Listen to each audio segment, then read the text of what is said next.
Hunger in Zimbabwe. Before the pandemic, Zimbabwe struggled with food insecurity. Now the World Food Programme says unemployed city people suffer even more. Making the switch to digital broadcasting, Lagos rolls out digital boxes as the Minister of Information and Culture says the change could employ 1 million Nigerian youths for 3 years. Hello there. Thanks for tuning into the show that goes around the continent to bring you stories near and far. I'm Chamberlain Usowa, Channels Television here in Lagos. I'm joined by Vincent Makori with a new look from Voice of America in Washington. Well, thanks. I'm Vincent Makori at the Voice of America. It's great to be with you again for another edition of Africa 54. Our broadcast still looks a little different because of the global pandemic, but we truly appreciate you staying with us on Africa 54. Let's start off with the latest from Nigeria. Chamberlain Uso in Lagos brings you that story. Nigeria's commercial capital, Lagos, is moving forward digitally as it sets out to roll out digital boxes, which will see the state exit analog broadcasting by April 29. Steps are being taken towards the final preparation for the migration. A ministerial task force on the digital switchover and stakeholders met in Lagos. Minister of Information and Culture, Alhaji Lai Mohammed, was also in attendance. He says this digital switchover is capable of employing 1 million youths in the country for 3 years. Channels Television's Dari Dowu reports.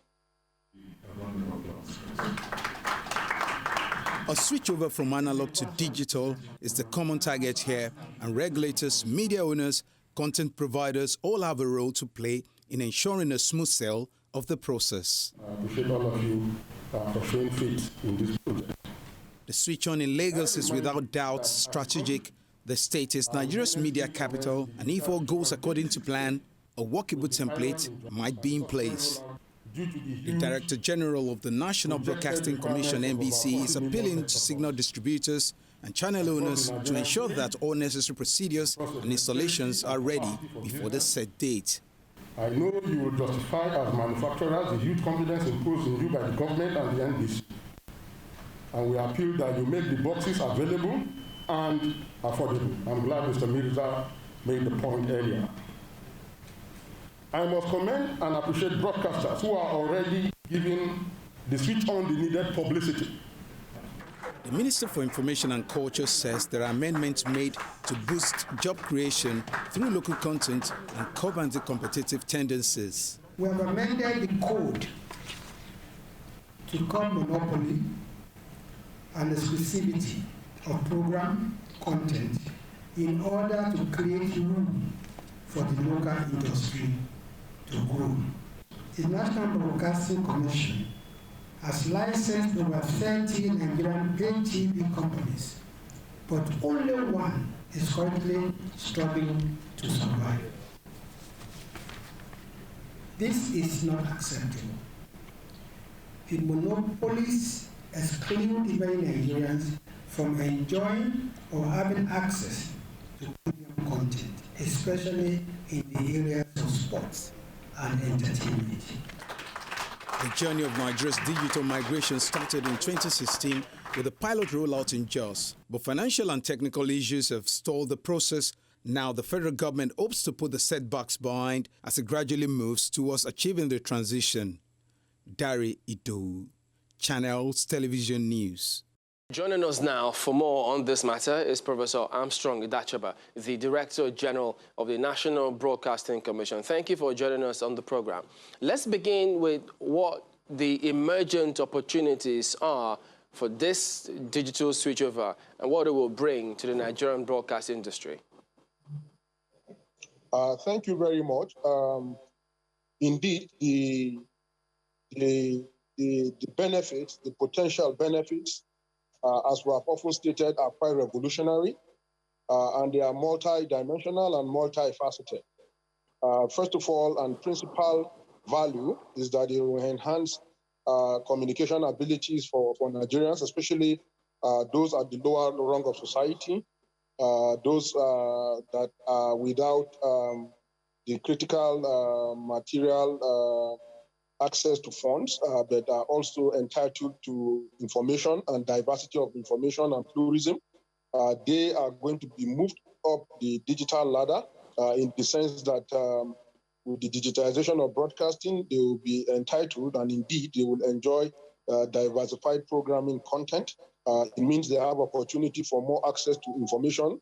Digitization also comes with some levels of interactiveness, in which case they too will be able to ask questions, they'll be able to contribute to national discourse and debate. Well, speaking about revenue generation, how will media organizations benefit from this? Now, one of the critical obstacles, or one of the lacuna, the big lacuna that oftentimes media critics and analysts have spotted regarding the viability of the broadcast sector is the near absence of data and statistics regarding the potential for advertising. We hope that with the digital transition, especially with the installation of the set-top boxes, viewer attitudes and viewer attributes and viewer orientations are more readable, even more calculatable. So we'll be able to see on the boxes, we'll be able to do what you call audience rating. We'll be able to identify viewer perception and viewer interest, and advertisers will know exactly where the eyeballs are. So that helps us with the quantification and also maximization of the benefits of the advertising potential of the industry. And like I said earlier, with more channels, more involvement. With more involvement, more opportunities. With more opportunities, potential for monetization. But in terms of the audience, well, clearly there's a lot of expectations. What kind of effect will they have on them? Revolutionary effect in terms of consumer habit. I give you an example of where we are, especially with the pilot scheme on the plateau in Jos, where the signals got to very remote settlements around the Jos city. The excitement that I saw from rural people who, for the first time, had access to a number of TV channels, not just the 1, 2 TV analog channels they were used to. Now they were exposed to 25, 30 TV channels of diversified orientation and clean, crisp, clear signal, beautiful audio quality. The DTT proposition, the digital television proposition that the federal government is bringing to the good people of Nigeria is actually going to come to them free of charge. They are not going to have to pay any subscription. There's DTT television experience going on now, but it's on the pay TV platform where you get people pay monthly subscription or even daily or weekly subscriptions. But the offering of government is one that comes free of charge, and I think that's one of the beauties. So on the 29th of April, what will the average viewer expect from their TV? They have the usual sets. What are some of the things they should look out for? Beautiful. From the 29th of April, the viewer in Lagos with his set-top box connected can quickly begin to watch up to 30 TV channels. Free, again, free of charge. Now, with the touch of the button, with the remote control in their room, very much like the upper class, they have access to virtually 30 diversified TV channels. And that's the future of the TV viewing experience. Now, this proposition, the DTT proposition that we are offering on free TV, will run side by side with the analog transmission that they currently enjoy, but not for longer than 6 months.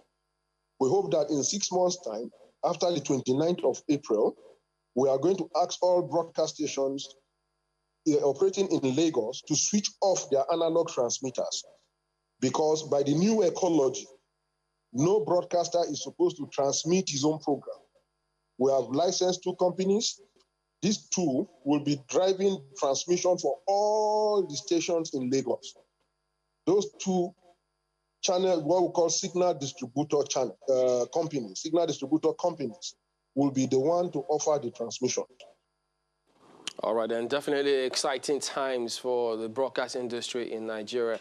But we do thank you for your time today, Professor Armstrong Dachaba, the Director General, National Broadcasting Commission.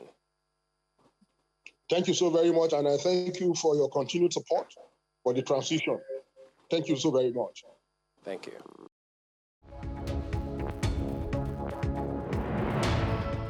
Welcome back to Africa 54. I'm Vincent McCory in Washington. Ugandan environmentalist Vanessa Nakate is taking the fight against climate change to schools, rallying students to join the fight. Halima Athumani covers one of our school rallies from Kampala. What do we want? Climate justice! Ugandan climate activist Vanessa Nakate wants the next generation to understand the importance of trees. Nakate has since 2019 got 15 schools to join her Rise Up movement, which campaigns for better protection of Uganda's forests. Sadly, it's just about what is in the books, what is in the textbooks, what is in the theory, because you ask what climate change really is to them and their answer would be average weather conditions over a very long period of time. But some students, like Acapella Flavia, are getting the message. The plants are important because it provides us shades. As you see, we are standing now in a shade right here. We can breathe in the fresh air. We feel the air coming to our body. I mean, it's nice. It's just so bad that you hear that they're cutting the trees down. Deputy head teacher at Gaza Church Primary School, Olivia Nantambi, says more children need to be involved. They will help protect the environment and maintain the climate, so we shall not get these droughts and all of that. Uganda's National Forestry Authority says tree cover in 1990 was at 24%, but the timber industry and wood burning for fuel dropped it to only 9% by 2015. 95% of Ugandans rely on firewood for cooking, according to the NFA. Official programs to plant more trees helped forest cover to improve to over 12%, but Nakate says Ugandan leaders should do more. Halima Athumani for VOA News, Kampala. From landfill to cultural center, a Tunisian engineer is recycling the ruins of a waste dump in the country to create a rich, environmentally friendly cultural space. Lassad Zouari says he hopes this will encourage Tunisians, young ones especially, to start interacting differently with their surroundings. Once a landfill overcome with garbage, a 700 square meter area in the Tunisian capital now serves as a cultural center and training ground for environmental awareness. Built by Tunisian artist and environmental activist Lassad Zouari, the space was born of a vision he has had since 2014 to merge art with the environment around him. With this project, Zouari hopes to encourage residents to start interacting differently with their surroundings. All our projects are based on creativity. We must incorporate creativity in every technology, in every idea, in order to make a difference. I chose this place that was originally a landfill and turned it into a destination, a meeting point for artists and people from all over the world to witness environmental innovation and ideas that could change human behavior to the better. Zouari, who studied arts and design in France, makes compost at the center, has built a recycling container for the residents, showcases his art pieces, and has a theater for screening films about climate change. In 2014, I decided to use my creativity for the environment and create technologies that are beneficial to the environment, improve the image of the country, and at the same time create a project that we can use to express the phrase, clean the country and create jobs for the people. Initially, the project was limited to a space in which Zouari worked on his art and a hall to display his environment-friendly designs. But he later developed it into the destination it is today, attracting visitors from across the country and tourists to what he says is the first private cultural center in Tunisia.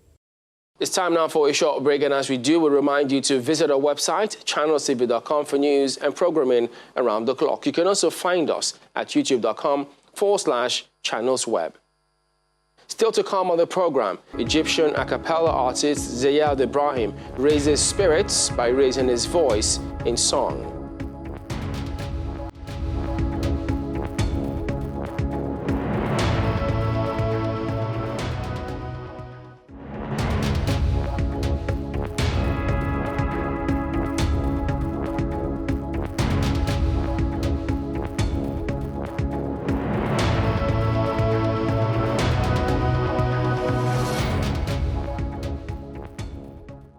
Welcome back to Africa 54. I'm Vincent McCory in Washington. The coronavirus pandemic has increased hunger and food insecurity in Zimbabwe, which was already struggling with a poor economy before the pandemic began, according to a recent government report.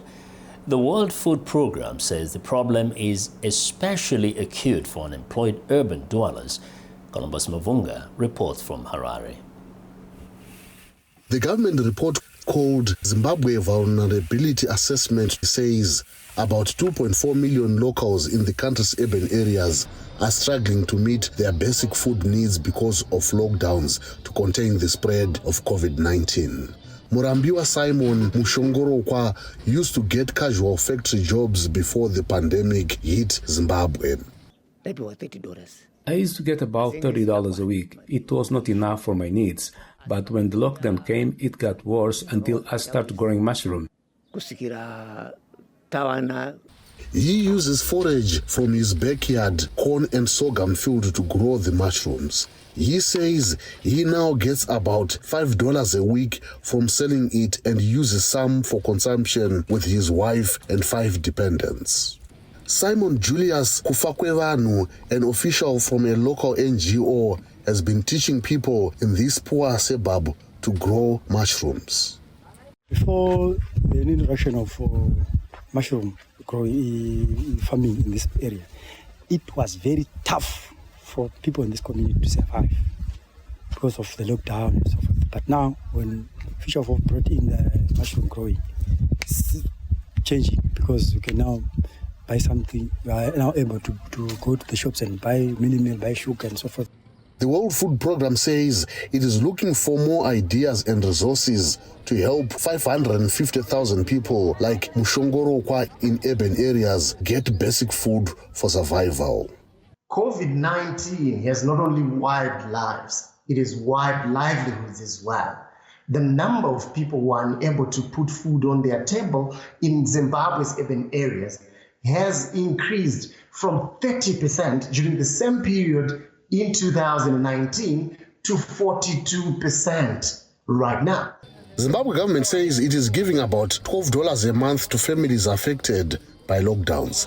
That's nowhere near the $500 an average family of 5 to 7 people needs to survive each month. People like Mushongorokwa hope that with the lockdowns recently eased, jobs and livelihoods will come back. In the meantime, the WFP is seeking $32 million to feed food insecure urbanites. Columbus Mavungam for VOA News, Harare.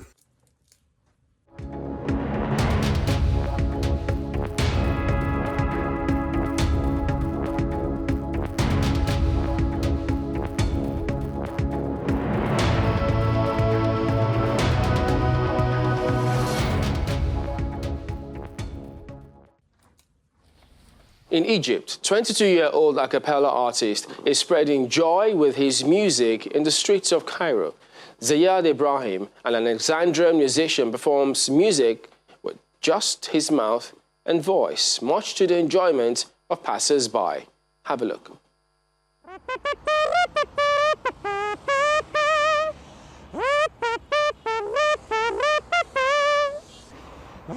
22-year-old musician Ziad Ibrahim first discovered his love for acapella as a teenager when he tried imitating the sound of one of his favorite instruments, the saxophone.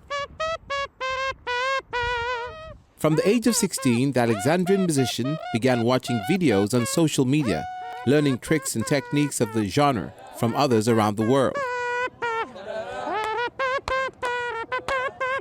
A rare form of art in Egypt, acapella is a genre of music performed without the accompaniment of instruments. It solely relies on sounds and tunes produced through various vocal techniques of the artist. I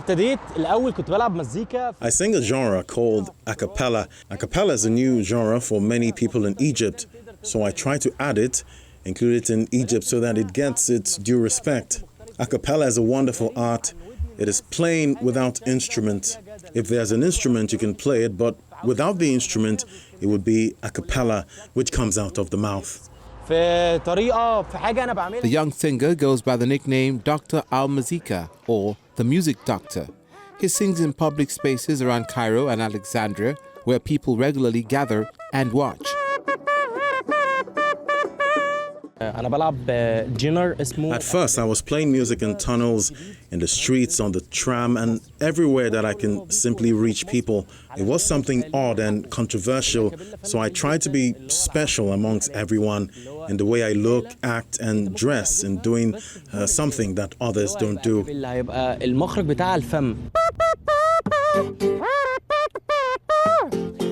Mostly inspired by American singer Michael Winslow, Ibrahim is seeking uniqueness and individuality in a country still unfamiliar with predominantly Western forms of art.